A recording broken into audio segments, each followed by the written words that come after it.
grinder, and the only thing that comes out that's left of you is your eyeball, probably dead.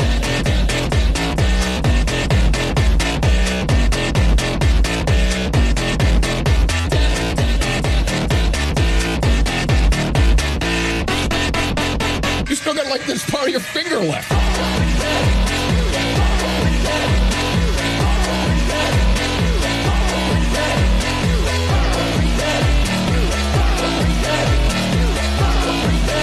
If somebody were to like push you into a meat grinder